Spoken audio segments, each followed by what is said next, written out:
panel, I think their point of urgency and basically the necessity to basically bring in immigrants because it gives a short-term solution is, I think, what makes them lose the debate at the end of the day, right? Because we think that yes, you do get urgency, you do get the fact that you get an influx of immigrants in the first place, that you basically allow them to work in the workplace, right? But we think that first of all, our goal is to mainly improve the aging population, right? Because we see that this trend of an aging population is a trend, right? It's not happening right now, right? It's not a doomsday disaster, right? Because first of all, there are still some good decent amount of young people who are working in the workforce, right? And we think that second of all, even if we do buy their case that yes, it is the population is rapidly crashing and nobody is working in the workforce, right? We think that immigration still exists on our side, right? Because we think the burden is still to defend severely relaxing borders and what specific benefit it does give to them, right? Because we think like even in status quo, we still see a lot of immigration happening, right? Even in Korea, even in Japan, where it's generally known that they are quite homogenous, where they are quite a monolith society, which is generally against immigration, right? Still a decent amount manage to immigrate there, right? But we don't see why you necessarily need to relax the borders, and most importantly, why you are not supposed to tackle the inherent problem of this, which is the birth rate, right? So basically, my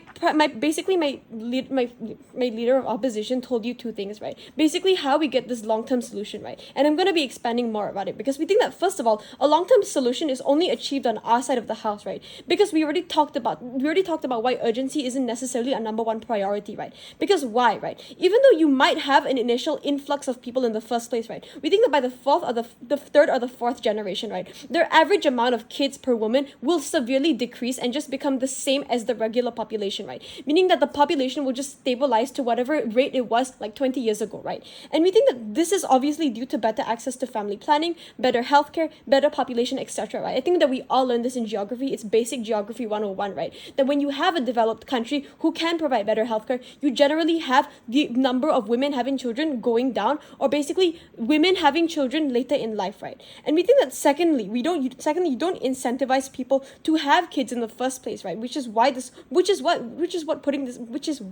putting this country in this whole issue in the first place, right? Because even if you do have immigrants, even though they do settle in, by the time that their third or fourth generation is born, right, this whole problem will repeat again, right? And we think the government can't argue that they will simply bring in a new group of immigrants because first of all, there are a limited amount of people in the world, right? And we think that secondly, immigrants who come from their countries, right, also have an incentive to, keep their people, right? Because obviously they have their own economy and they have their own labor force, and they just can't afford to have their entire population moving to South Korea or Japan, for example, right?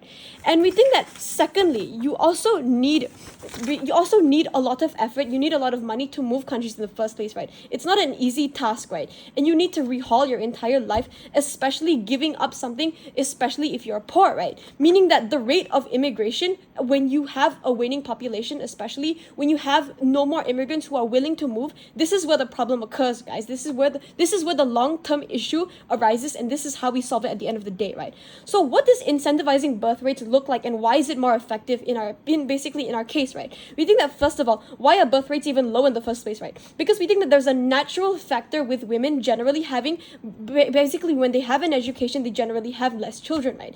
And we think that secondly, it's obviously due to the longer amount of time they spend working, resulting in them having less children as a whole, right? We think that, but in countries where there's an outlier, where there's a trend in women having basically no children at all, which is an outlier in developed nation or in the OECD average in general, right? We think that first of all, having basically a super expensive basically living in a super expensive city where basically having children in this economy is simply not viable, right? Obviously, you have people having less children, obviously, because of the family planning that is available at the end of the day, right? And secondly, marriage is expensive, and the taboo of having children when you are not married is generally considered taboo in Korea and Japan and other countries where you have this issue that is prevalent the most, right? And we think that maternity policies generally not being friendly is also another main reason why this occurs in the first place, right? Because I think compared to Sweden and compared to South Korea, right, you can clearly see there's a stark difference in how much in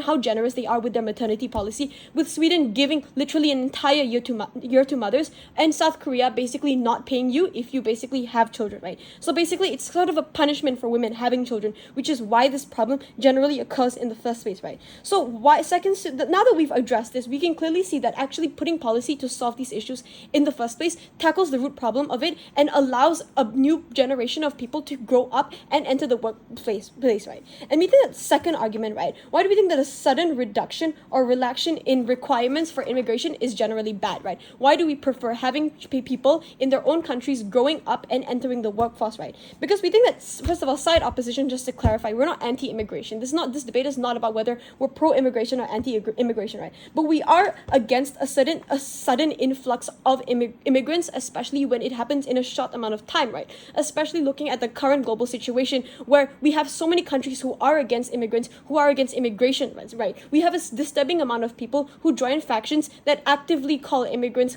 losing because they're losing their jobs either, or basically blaming immigrants for anything that happens in their country, right? Because first of all, there is no guarantee, suffice to say, that when you allow these immigrants to enter, right, they will assimilate or basically have a good life in that country, right? Because we think that this is also not just about the country, we think that this is also about the immigrants, right? Because we think that people in developed countries, because immigrants cost money in the end of the day, right? Because you need to incentivize to come, meaning that you have to provide them with jobs, you have to provide them with an income, you have to provide them with health benefits, everything that is provided to citizens of that country, right? You think that when we have this situation in the first place, right, basically, like, severely relaxing is not a good thing, right? Because you have societal implications of having a wide group of people coming in, especially when in status quo, we already see people blaming immigrants for them losing their jobs, right? So we think that there's, first of all, factions which become more polarized, right? You have people like for example, Donald Trump saying that they can solve this problem and pinning it on immigrants, right? So what are the impacts of this, right? Basically, this is obviously about reducing the labor force as a whole, right? But basically, you don't give them a better life and you don't guarantee that they will live a good life just because they moved to that country, right? Because we think that this is also about the immigrants, about the quality of life that they live, and basically how society will fare when you actually bring in this policy, right? Because we think that, first of all, it increases the rate of political polarization, which I talked about earlier, and most importantly, it does not give them a better life, and most oftentimes than not leads to discrimination, right? Because we already see discrimination happening in status quo even without a large population of immigrants coming to the country, right? So we think that this is not us being against immigrants, right? But we think that there are a lot of negative implications related to this, right? So for example, like right-wing factions pinning the blame on immigrants, right? And societal reaction and civil unrest, especially when immigrants feel ostracized from society, they feel like they're not included, they feel like they're excluded, right? Because when you do have these situations, even in countries where immigrants have already assimilated for hundreds of years already, especially the United States, right? You still see people suffering from the implications of racism. You still see people suffering from discrimination, right? And we think that as a whole, we're not against immigrants, right? We're not against immigrants coming to countries, right? But we are against severely, basically, relaxing borders. We are against basically pushing immigrants to go to a country that is, number one, short term, and especially countries such as Korea and Japan, which are extremely monolith and homogenous at the end of the day. And with that, I'd like to end our speech here. Thank you. Thank you.